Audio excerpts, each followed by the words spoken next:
Hello and welcome. This is Rooflemonger. My friends, the Avatar fighting game closed alpha has begun. I've been lucky enough to play some time with it.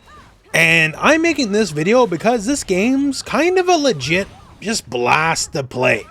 I know in the last few days we finally got an idea of like what the game plays like, what the game actually is.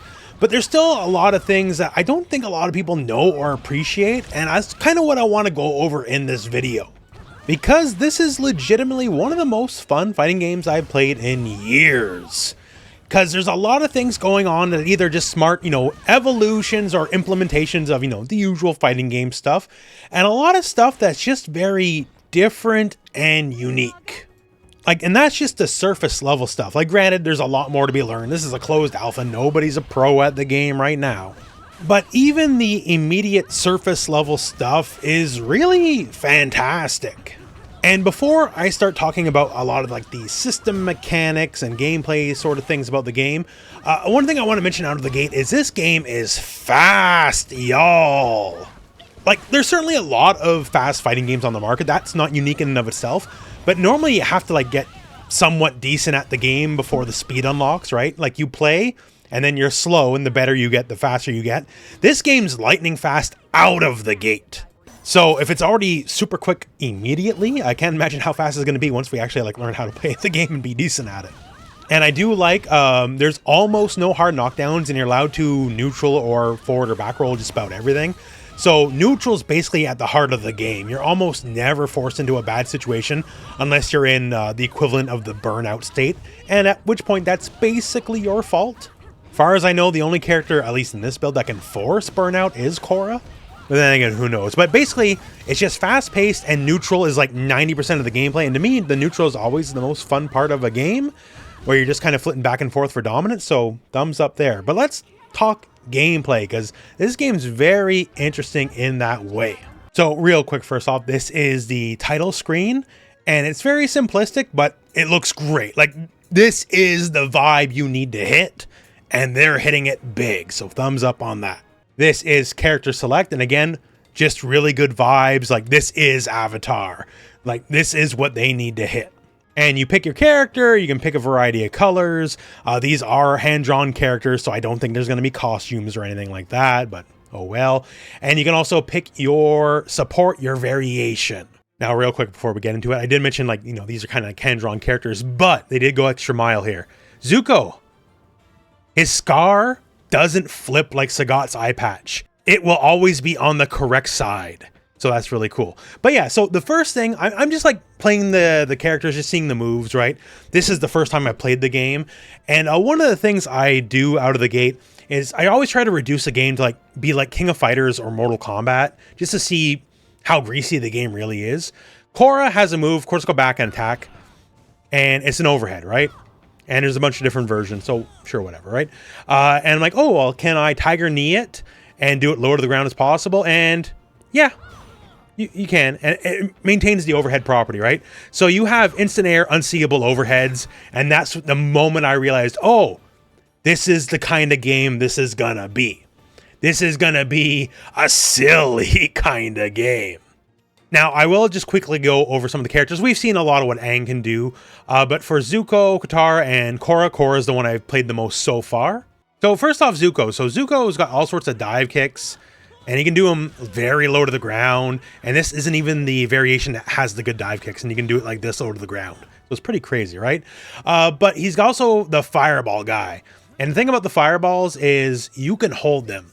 So if you hold them, they're a little slower, but they get better properties like full screen. They can wall bounce. Lots of multiple hits here. One will go very slow on the ground, which is fantastic, by the way, because you can definitely run behind it and just go afterwards. And you can hold it. And it just gets bigger and bigger as it goes, but there's a lot more where that came from. He has a command jump, right? The command jump also can throw fireballs, he's like Yuri from King of Fighters or something like that. Not even Yuri, right? How about Akuma? And you can just shoot them all the way down to the ground. Or just gigantic, low fireballs. He's got basically a fireball for just about every occasion. We got that low fireball, we got big anti-air fireballs, which are also chargeable, by the way, and just eat up a lot of real estate. By the way, our favorite mythical bird, right? The firebird, the phoenix. If only he knew the art of the phoenix. And yes, this will low profile highs, by the way. So he's cute like that. He's got a lot of tricks to him, but he's definitely the zoner if there is ever going to be a zoner in this game. Katara is very interesting. So she's not a zoner like Zuko. She does have some full screen options, like she has an air projectile that can be shot at multiple angles. And also, this makes me very happy, by the way. This game is a motion game because like that's light. That's medium, this is heavy. And heavy, it like stays in place for a little bit and then it'll track where the opponent is. And then if you hit 2 buttons, EX is multiple versions. In a simple input game where it's just button and a direction, you can't get 4 versions of one move. In a game with motion inputs, you can, because you have light, medium, heavy, and then EX will give you all these different options, right? So that's cool. But yeah, so if anything, not like a zoner, because again, this is the only traditional fireball, right? I think she's more like a limb zoner, not full on Dowsum, although not far off either, because like that's a near full screen low, but maybe more like poison or something in Street Fighter, because she has the stance, the water whip stance, and she has a bunch of options, right? Like normal, low, anti-air. And the thing is, she can use the flow state movement to move around while she has this. And you can get pretty crazy with it, right? Because like I can just dash in and go like full screen low right on you.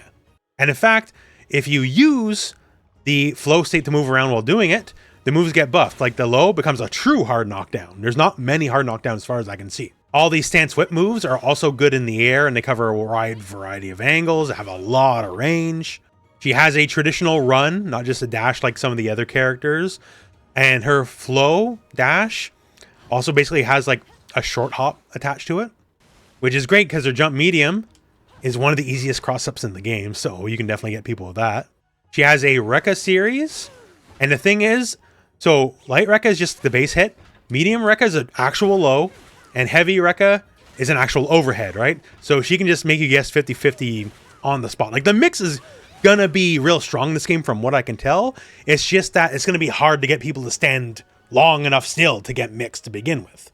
So in my admittedly little time at this moment, she seems like a screen control character more than like a hard zoner like Zuko. Also, if you haven't seen it yet, the various super moves, they do imitate the show. You see like the background, you know, when the show opens up. So I think that's really cool. And now for Korra, because I spent the majority of my time with Korra to begin with. So I'll tell you about Korra and through her, just general game mechanic stuff. But one cool thing out of the gate, forward heavy.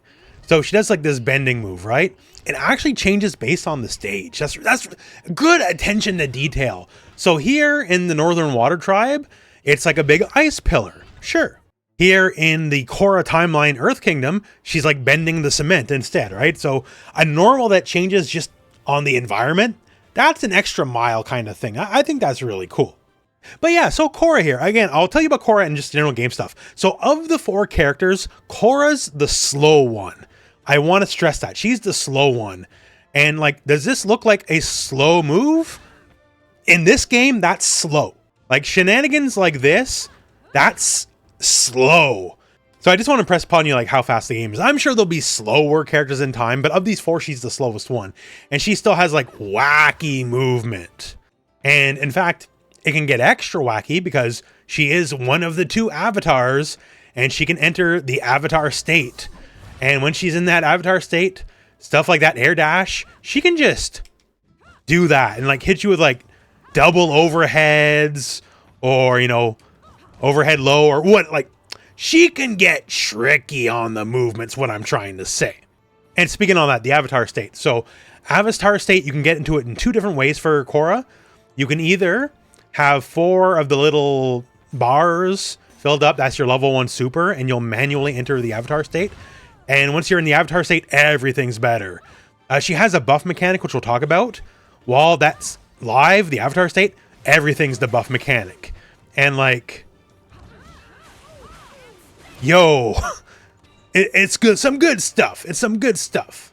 She also has a desperation low health mechanic where if she's low health, she automatically enters the avatar state. And it's limited time, but still, it's like you're a boss for it's Dragon Install, right? You're just a superior version of the character. So the thing with Korra of the characters, she's the bruiser, right? So of course, that's why I'm playing her. And for all the people who think I hate Korra, I don't hate Korra. It's just the show's not as good as the Aang show. Last Airbender is better than The Legend of Korra. That's all I'm trying to say. I don't think that's controversial. Otherwise, she's perfectly fine. Anyways, the bruiser stuff. So she has a lot of moves that can be like held. So like this cortical backlight, medium, heavy. And it's just like a quick little flip kick, which will go over lows. But if you hold it, then it gets fire element.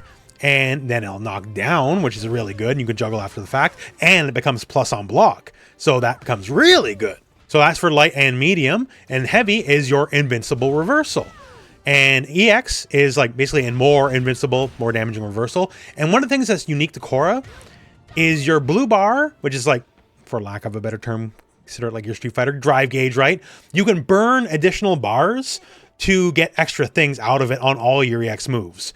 So EX uppercut, you can burn more and then get like a bunch of water attacks after the fact. You have a variety of projectiles. This is heavy projectile, which is air. And the elements absolutely matter that we'll talk about. So EX projectile, just fast. And you can do a follow-up and then just dump even more, you know, stuff on the screen, right? So like your zoning gets all the better yet, more damaging yet. Air flip kicks. This cortical back in the air, right? The heavy version is a big flaming kick, which is also plus on block, I believe. And the enhanced version is very fast ice. And if you want to burn some of your stamina gauge here afterwards, then you get even more follow, right? So she can burn a lot of the blue bar to get even more damage. She's all about offense, all about pressure. Like we showed the projectile, right? The water version, which doesn't go full screen like the air version does, right? And it's just still cortical forward. Just switch a button you press. The water version has follow-ups. So I can do like the water version, then do 2 shots afterwards, or do like a big dive kick afterwards, or the big axe ice kick, which is also plus on block afterwards. A lot of plus frames for this character. Also, this is EX only. It takes 2 of your blue gauges or your little beads or whatever. I don't know the marketing term. Someone from the team, please get to me so I know what the marketing term for this is. Thank you. The EX bars. Anyways, command grab! And it takes 2 bars. And also, it drains basically a gauge from the enemy. So that's what I meant earlier in the video where, as far as I know, she's the only character that can force a burnout. And from there, well, it's a launcher, so launch the enemy, get some damage in, right? And I think it's pretty appreciable damage, all said and told, right?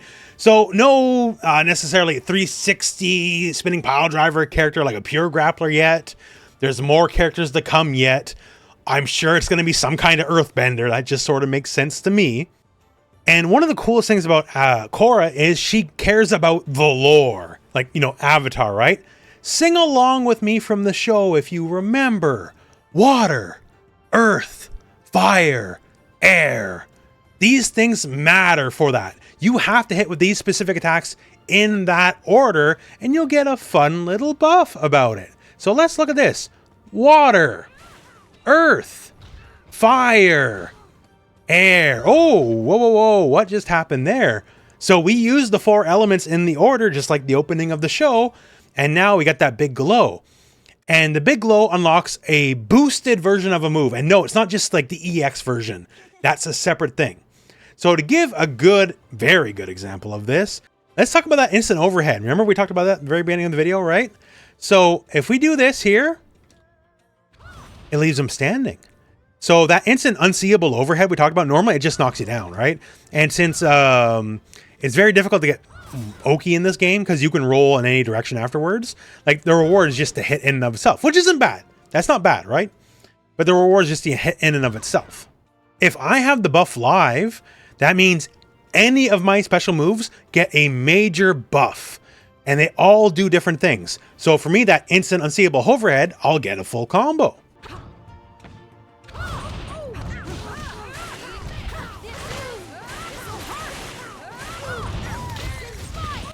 Pretty cool combo, right? I just went corner to corner off an instant overhead. And that's just that one move. All your moves get some kind of buff from it. Like that air projectile we mentioned here, the wind blast, right? If you have the buff up, wall bounces. Regularly, does not wall bounce. Stuff like the big water blast, right? The follow-up from that, the heavy. This gives a big free state from which you get a full combo. Normally it'll do a freeze, but just like unfreeze right away so you don't get the combo.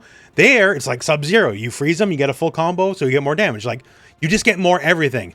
And when you're in the avatar state, that's permanent. Every move just does that. Like, no matter what. So that's why avatar state's so scary, because all these moves just get the forever buff until you run out of the avatar state. I should mention it's kind of cool. So if you have the avatar state up, and then you do a level 1 super again, it changes your super. And it's like a big water wave, which I think is pretty neat. So yeah, Korra is interesting, basically, is what I'm trying to say. And granted, very limited time. This is day 1. I stayed up to midnight to make sure I could play it right away, right?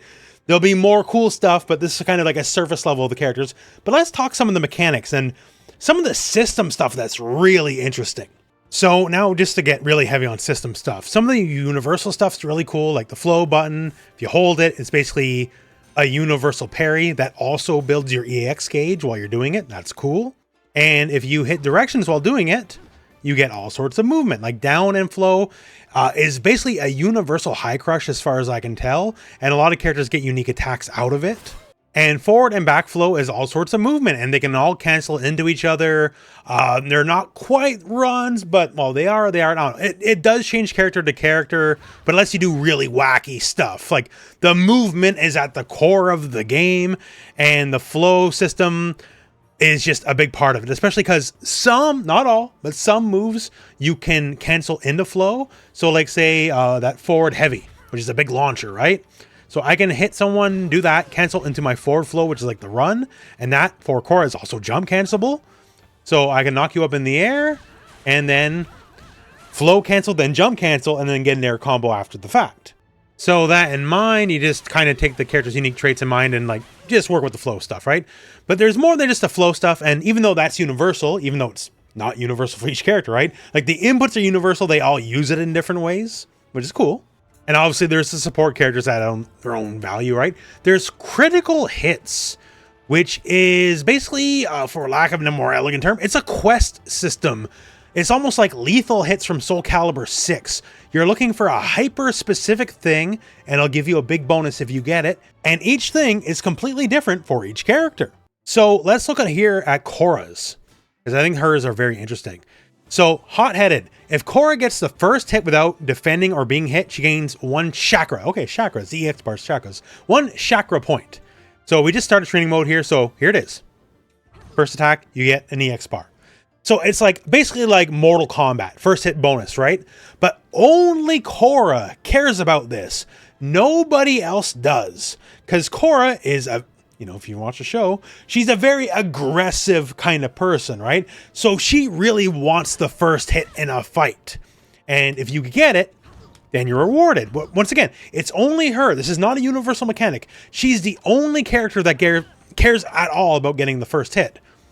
And a lot of her stuff rewards hot-headed play. So look at this here, Fearless. If Korra hits her opponent with a rising portion of her Dragon Fang outside of a combo while performing Ignition Step, aka the run, she'll get a chakra point.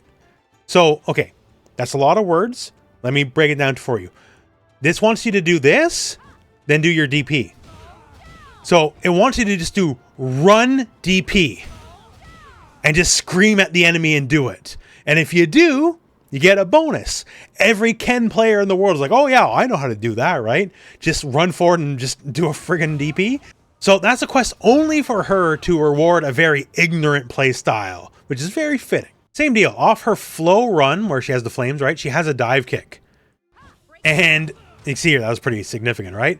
So the thing about this, and it's not as significant the second time, so the first time you hit in a match, you get that big bonus. This move is, as far as I can tell, death on block. So you're really risking it to go for it. And it's called All In. So you're doing a very risky move, but the first time you hit with it, you get a bigger, better bounce and you get a free EX bar.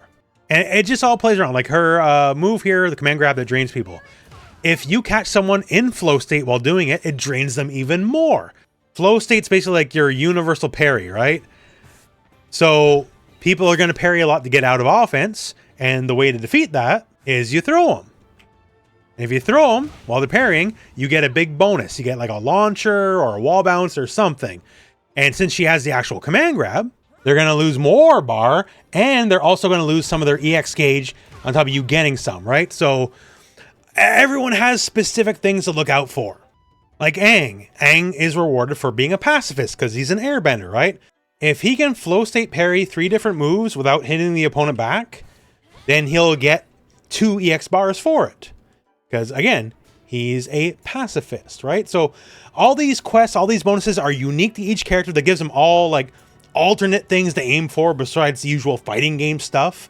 And I think that's actually one of the coolest things about the game.